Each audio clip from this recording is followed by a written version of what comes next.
പാകിസ്ഥാൻ ആണവ പരീക്ഷണം നടത്തുന്നുണ്ട് എന്ന് പറഞ്ഞത് മറ്റാരുമല്ല, none other than Donald Trump ആണ്. അതായത് അമേരിക്കയുടെ പ്രസിഡന്റാണ് ഇത് പറഞ്ഞിരിക്കുന്നത്. ഇതിനു പിന്നാലെ പാകിസ്ഥാൻ ആണവ പരീക്ഷണം നടത്തുന്നുണ്ട് എന്ന് തെളിഞ്ഞു കഴിഞ്ഞാൽ പാകിസ്ഥാന്റെ ഗതി അധോഗതിയായിരിക്കുമെന്ന് ഇന്ത്യ ഉൾപ്പെടെയുള്ള രാജ്യങ്ങൾ പറഞ്ഞു കഴിയുകയും ചെയ്തു. അതേസമയം ഇന്ത്യ ശക്തമായി നിരീക്ഷിക്കുന്നുണ്ട് പാകിസ്ഥാൻ എവിടെയെങ്കിലും ഈ ആണവ പരീക്ഷണം നടത്തുന്നുണ്ടോ.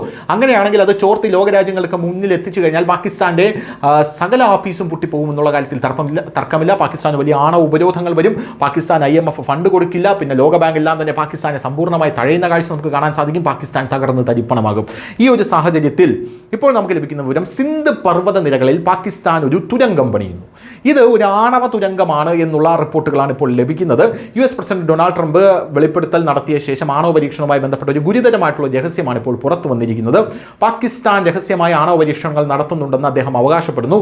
ഈ സാഹചര്യത്തിൽ സിന്ധി സിവിൽ സൊസൈറ്റിയുടെ സംഘടനകളും സിന്ധ് ദേശ് മൂവ്മെന്റ് ജോയിന്റ് ഫോറവും പാകിസ്ഥാനിലെ സിന്ധ് പ്രവിശ്യയിലെ വിദൂര പർവ്വത പ്രദേശങ്ങളിൽ രഹസ്യ ആണവ പ്രവർത്തനങ്ങളിൽ ആശങ്ക പ്രകടിപ്പിക്കുന്നുണ്ട്. ഈ പ്രദേശങ്ങളിലെ ആണവവുമായി ബന്ധപ്പെട്ട സംശയാസ്പദമായ പ്രവർത്തനങ്ങളെക്കുറിച്ച് അടിയന്തര അന്താരാഷ്ട്ര അന്വേഷണം നടത്തണമെന്നും ഈ സംഘടനകൾ ആവശ്യപ്പെട്ടിട്ടുണ്ട്.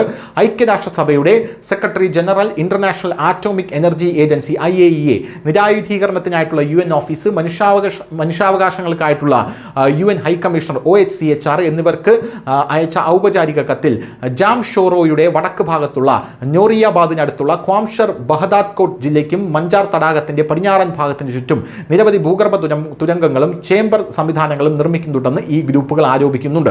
ജയ് സിന്ധ് മുത്തഹിദ മഹസിന്റെ പ്രസിഡന്റ് ഷാഫി ബർഖത്ത് തന്റെ ഔദ്യോഗിക X ഹാൻഡിലാണ് ഈ കത്ത് പോസ്റ്റ് ചെയ്തിരിക്കുന്നത് എന്നുള്ളതാണ് മറ്റൊരു രഹസ്യം. ഈ തുരങ്കങ്ങളിൽ കർശനമായിട്ടുള്ള സൈനിക രഹസ്യമാണ് നിലനിൽക്കുന്നതെന്ന് പറയുന്നു. കർശനമായിട്ടുള്ള സൈനിക രഹസ്യങ്ങൾ സൂക്ഷിച്ചിരിക്കുന്ന തുരങ്കത്തിലേക്ക് പ്രവേശനം പരിമിതപ്പെടുത്തിയിട്ടുണ്ടെന്നും അതിവേഗത്തിലാണ് നിർമ്മാണം നടക്കുന്നതെന്നും രേഖയിൽ പറയുന്നു. ആണവ വസ്തുക്കളുടെ സംഭരണത്തിനോ അനുബന്ധ പ്രക്രിയകൾക്കോ ഇത് ഉപയോഗിക്കാം. ഭൂഗർഭ ഘടനയിൽ ആണവ വസ്തുക്കൾ തുടങ്ങിയിട്ടുണ്ടെങ്കിൽ അത് റേഡിയോ ആക്റ്റീവ് മലിനീകരണം, പരിസ്ഥിതി നാശം, ആഗോള ആണവ സംരക്ഷണയുടെയും സുരക്ഷതയുടെയും ആണവ നിർവ്യാപന നിയമത്തിന്റെയും ലംഘനം എന്നിവയ്ക്ക് ഗുരുതരമായ അപകട സാധ്യത സൃഷ്ടിക്കുമെന്നും മുന്നറിയിപ്പ് ഇപ്പോൾ പാകിസ്ഥാന് വന്നിട്ടുണ്ട്. ഇതിൽ അന്താരാഷ്ട്ര അന്വേഷണം വേണമെന്ന ആവശ്യമാണ് ഇപ്പോൾ ഉയരുന്നത്. News desk news India Malayalam.